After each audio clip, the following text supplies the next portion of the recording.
Bend Around the Wind by Skylia. Chapter 32. A Nickel for Your Kiss. In the past few hours, he cleaned his armor, his gun, and his blades, rearranged his potion cabinet twice, and changed the sheets on his bed as well. Then he stared at the bed for a few minutes, contemplating whether he should just move into a different room altogether. His head was pounding, and he knew that if he actually had access to his magic, there would be sparks flying from his fingertips every few seconds. All his attempts to clear his head were futile so far. His mind just kept spiraling around the same things over and over again. Stupid, stupid, stupid! He let himself go. He lowered his guard. A mistake, always a mistake. He was not a fool. He should have known better.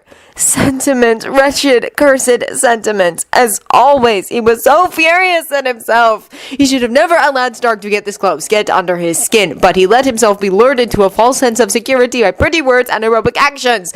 When was he ever going to learn? He knew better. At least he thought he knew better.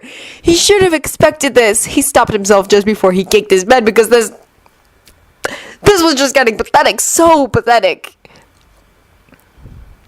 So he just sat down on the bed instead to calm down and gather all back what accidentally spilled out. Push it down to where it all belonged and where it should have remained. He still needed to learn his lessons the hard way, so it seemed. What was he even thinking? Stupid, so very stupid. He wanted to just burn something or destroy something, but of course there was nothing on the ship he could wreck, so he was left sitting on his bed while his mind reminded him of his utter idiocy over and over again. He didn't even know how long he sat there like that. He just felt numb after a while. Loki. He sighed and closed his eyes for a moment. He did not turn towards the door, not even when he opened them again. What do you want, Stark? Have you been sitting here all day? Loki did not deem that with an answer. Stark continued after some silence. Look, I'm really bad at this talking deal, alright? Back at home, everyone would be already looking at me like I was 10 kinds of weird just for making an effort. Well, it's not like I've never tried to make an effort before, but it never really worked out too well.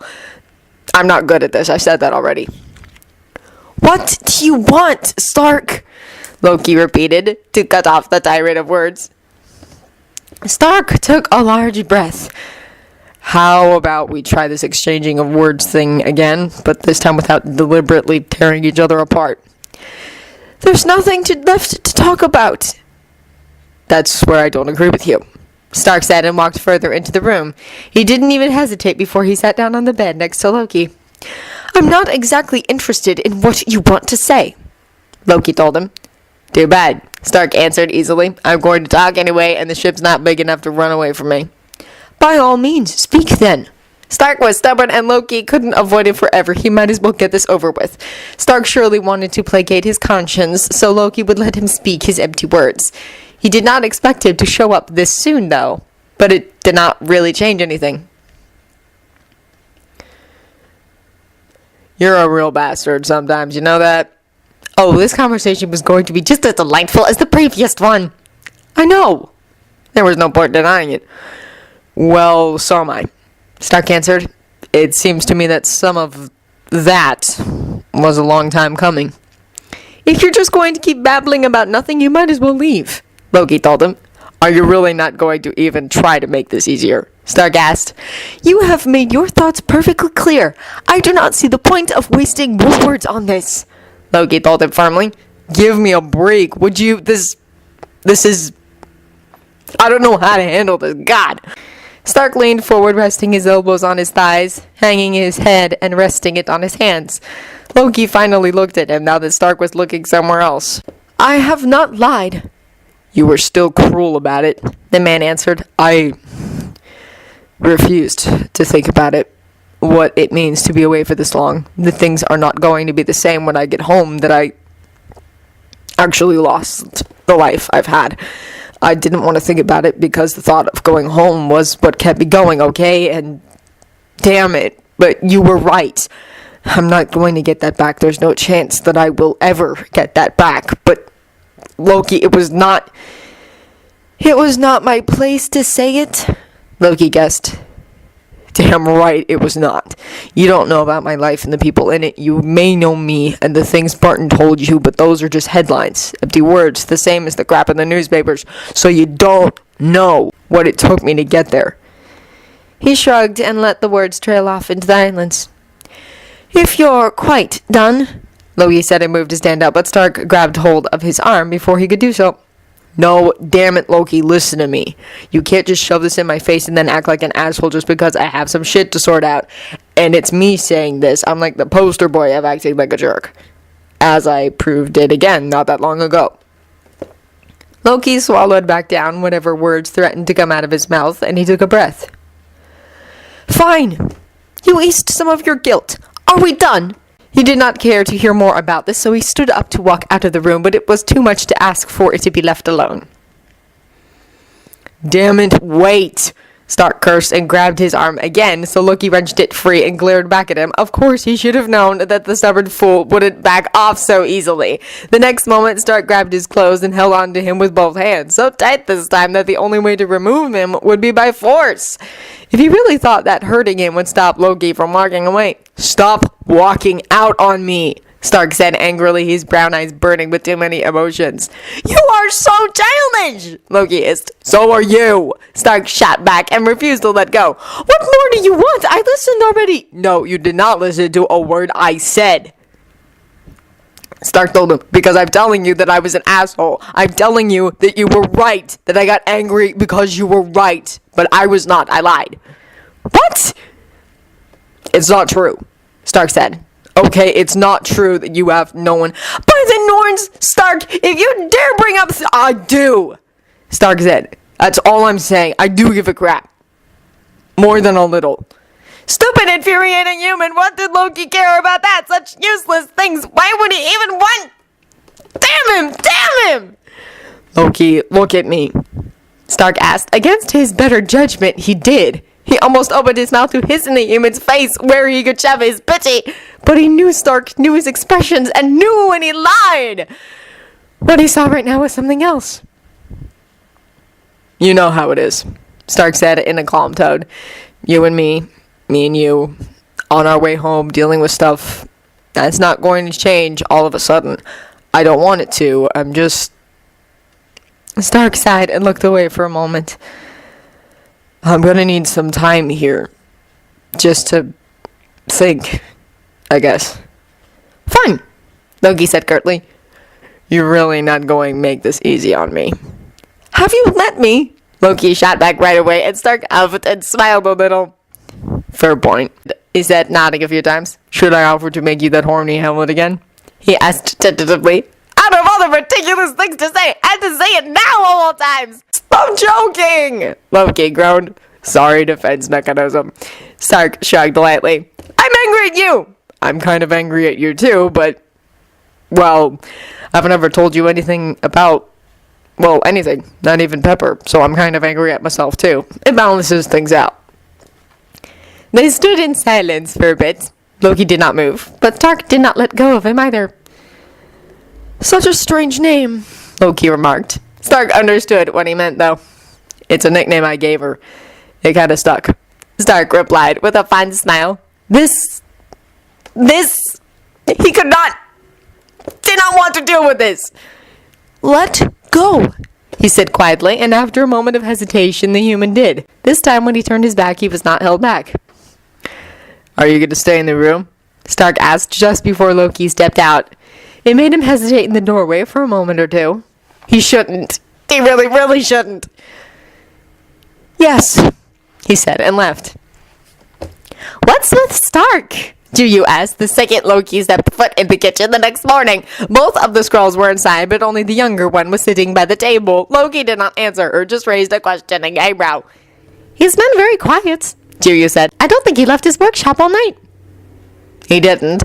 That Loki knew for sure. It's none of your business, Loki told her firmly. The girl scrunched up her nose and sent a glare his way before going back to her food. Whatever. Loki rolled his eyes and walked to the counter and was surprised when B held out a mug towards him. Loki did not like to use the mugs on the ship. They were small, ugly little things. Whatever was in it was hot and steaming, but he did not recognize the smell. We've had some sassafras roots, Juyu commented. You put boiling water on it and drink it, she added as an explanation when Loki stayed silent. I see, he said. I did not think we had such things on the ship. You'd be surprised how many things you can find while cleaning cupboards, Juyu told him. Loki took the mug of reddish-brown liquid that Bee was still holding out for him. Thank you, little Bee, Loki said. The last time he drank any sort of tea was with Frigga. That was really not a memory he should be recalling right now. His mood was not exactly splendid to begin with. He sat down on a chair, the furthest there was from Juyu, because the girl still got on his nerves, and tasted the hot liquid. It was good, and not sweet, luckily. You two had a tip or something? Juyu asked again. What part of none of your business escapes your understanding? Loki glared. I'll take that as a yes. The girl smirked and stabbed another piece of food with her fork. Bee hopped up on the counter to sit there. She liked to be on high places observing things. She seemed calm, calmer than ever before, so Loki was right about this, at least. He knew that he should just leave, but he did not sleep much during the night, and this strange kind of tea tasted good, so he ignored the smirking scrawl at the table and went back to drinking it. If you want to hear my opinion, Juyu started again. I don't! He interrupted right away, but of course his opinion was ignored. You could always just stay in a room together until you get bored of being mad. Loki leveled her with a look that most likely told her what he thought about that idea. She shrugged. Both of you get bored pretty fast. You would talk just to not go crazy. I think it would work. Loki drank the last of his tea and left the room without commenting. He did not need some child to lecture him about such things. What in the name of sanity have you done to yourself? Loki exclaimed when he walked back into their room late in the afternoon. Stark had a bunch of normal med supplies out on his bed, and he was trying to bandage his right forearm. His fingers were red and blistered, and there was blood pooling on the bed sheets next to him. Stark winced when he looked up. I had a little accident while I was testing something on the energy crystals, he said. It exploded in your hand, Loki concluded. Deep cuts and heavy burns. It had to be it. Yeah, Stark nodded. You could have lost your fingers or even your whole arm like that. What were you doing? What were you even thinking? Like I said, just experimenting, Stark said defensively. But I guess I was kind of tired. He admitted then. You idiotic! He just groaned angrily and walked to the bed to take the bandage away from the man and look at the damage. You have to get all the shards out before you try and bandage it! Loki yelled at him right away when he took a closer look. I thought I got them all, Stark answered in return. And I didn't want it to keep bleeding. Obviously, you did not! Loki said through clenched teeth and looked around and spotted the bloody tweezers and the bigger crystal shards Stark already pulled out from his flesh. Stubborn, infuriating man! He picked up the tweezers and took hold of Stark's arm over his elbow where the burns were not so excessive. Hold still! He instructed. If I didn't know you were not that pathetic, I'd say you did this on purpose! Loki grumbled as he picked at a few shards. Yeah, I shredded and burnt half my arm so that you could play Florence Nightingale. Stark snapped back irritably. You should have called me right away, Loki told him when he picked out another small piece of crystal. You're still mad, Stark said. That doesn't mean I want you to blow yourself up, Loki snapped. Or that I want you to make an injury like this worse by not treating it right, you infuriating fool! Stark winced again when another shard came out. His whole arm was shaking with pain. Stupid human, stupid, irresponsible, irritating human! No. Sorry. Stark breathed out. Loki only glanced up at his face for a moment. He was pale and trembling, and Loki did not know whether it was from the pain and blood loss or the lack of sleep. Stark's eyes had dark circles under them, his hair was a sweaty mess, and his clothes were burnt and dirty. Mortals. Their skin and flesh and bones all fragile, almost too easy to break. They were so easily harmed. He put the tweezers down when he couldn't find any more shards and grabbed some bandages and loosely wrapped up the wounds. Well, the entire forearm was one giant wound, but he focused on the bleeding parts. Just hold this here for a bit while I mix up an elixir. I don't want you to bleed all over the place even more. He was going to run out of ingredients if Stark kept this up. A human should be a lot more aware of his own mortality and how easily his body was damaged. Stark should know better. I want to talk with you, Stark said then while Loki was getting the components for the elixir out of his cabinet. You are going to drink the elixir and then you will sleep. Loki told him firmly. And don't think that I will let you play around with the crystals when you're not completely focused ever again. Yeah, I really don't do well with such restrictions, Stark told him. You're going to kill yourself! Loki snapped as he turned around. No, I'm not. Sometimes I mess up. So what? I'm a human. It happens. But I'm not going to let it stop me. Then he continued with a quieter tone. And you can't tell me what to do. Loki just gritted his teeth and went back to work. I'm gonna be more careful, Stark said then. I don't care, Stark, Loki hissed. Nah, I know you do, he answered. This would take months to heal on its own, he said. So thanks. The elixir is not a license for you to be reckless. Just because I can fix something, it doesn't mean I will always be there in time to do it. Loki slammed a vial down on the table and fought to get rid of the tightness in his chest because he remembered the last time he said these words. He remembered looking at stupidly trusting, smiling blue eyes as he yelled, and how his words were for naught because nothing changed. Nothing at all, no matter how many angry words he spat out. What did fools care as long as Loki was there to magically solve their problems and get them out of trouble? What did they care that he dreaded the moment when he would be too late, when he wouldn't be able to jump in and help? They did not care, because why wouldn't he be there, like the loyal shadow he was? I'm not taking you for granted, Stark said, and I don't expect you to fix me every time I screw up. It's not your job, you're not my servant. Most of my life, I let others clean up my messes. I don't want to go back to doing that. Loki stood frozen for a moment, then swallowed and went back to preparing the mixture.